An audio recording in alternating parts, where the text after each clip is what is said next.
Hi guys, welcome back to our channel. ఈ మధ్య విడుదలైన గేమ్ చేంజర్ మూవీ కూడా ఫ్లాప్ అంట. ఏ టైంలో డైరెక్టర్ శంకర్ కోర్టులో సతమతం అవుతుంది గైస్. ఎందుకు అని అంటే మన శంకర్ అన్న రోబో కథను జిగుబా నుంచి కాపీ కొట్టాడంట. సో ఈ కేసు గత కొన్నేళ్లుగా ఇప్పటికీ నడుస్తూనే ఉంది. డైరెక్టర్ శంకర్ ఒకప్పుడు చేసిన మూవీస్ ప్యాన్ ఇండియా స్థాయిలో ఉండినట గైస్. ఈయన గారు ఒక తమిళ డైరెక్టర్ అయినా కూడా ఆయనకు దేశం మొత్తం అభిమానులు ఉన్నారు. అలాంటి డైరెక్టర్ ఇప్పుడు పీకల లోతుల్లో కష్టాల్లో ఉన్నాడు. చాలా ఇయర్స్ నుండి హిట్స్ లేకపోవడంతో కోర్టులో కేసులను ఎదుర్కొంటున్నారు. ఈయన శంకర్ అన్న నుంచి వచ్చిన సినిమాలు ఈ మధ్య కాలంలో అన్ని ఫెయిల్యూర్ గా వస్తున్నాయి. మెయిన్ గా రామ్ చరణ్ అన్నతో తీసిన సినిమా కూడా గేమ్ చేంజర్. ఈ సినిమా బాక్స్ ఆఫీస్ వద్ద ఏ మాత్రం ఆసక్తి చూపించలేదు గాయస్. అంతకు ముందు వచ్చిన ఇండియన్ 2 మూవీ కూడా ఏ మాత్రం ఫలితం లేదు ఫ్రెండ్స్. శంకర్ తో సినిమా అంటే ఒకప్పుడు లాభాలతో పంట పండేదంట, కానీ ఇప్పుడు వందల కోట్ల నష్టాలు మిగులుతున్నాయంట. సినిమాల పరంగా శంకర్ కెరీర్ ఇక కథమైనట్లేనా అని టాక్ వినిపిస్తున్న సమయంలో సడన్ గా ఈడీ ఆయన 10 కోట్ల ఆస్తులను జప్తు చేసిందనే ఈ వార్త తమిళనాడులో సంచలనంగా మారిందట గాయస్. శంకర్ చివరగా సూపర్ హిట్ దక్కించుకున్న రోబో సినిమా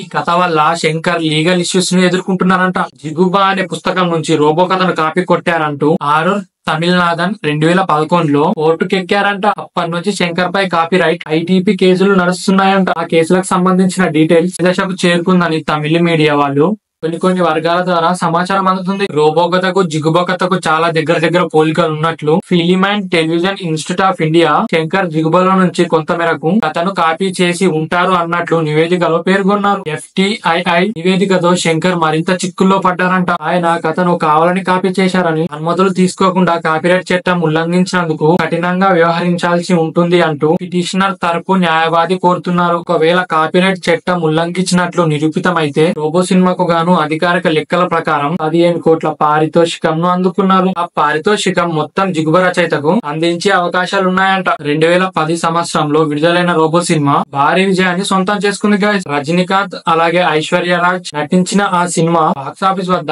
అప్పట్లో సంచలన వసూలు కలెక్ట్ చేసింది గాయస్. ఆ సినిమాతో దర్శకుడు శంకర్ పై ప్యాన్ ఇండియా రేంజ్ లో మరింత గౌరవం పెరిగింది. కానీ ఆ కథ కాపీ అనే వార్తలు రావడంతో డైరెక్టర్ శంకర్ పైన విమర్శలు వస్తున్నాయి. గాయస్, మరి మీరేమంటారు చెప్పండి. అసలు కాపీ చేయడం కరెక్టా లేదా, అసలు కాపీ చేశారా లేదా అన్నది మీకేమైనా తెలిసి ఉంటే కింద కామెంట్ రూపంలో తెలియజేయండి.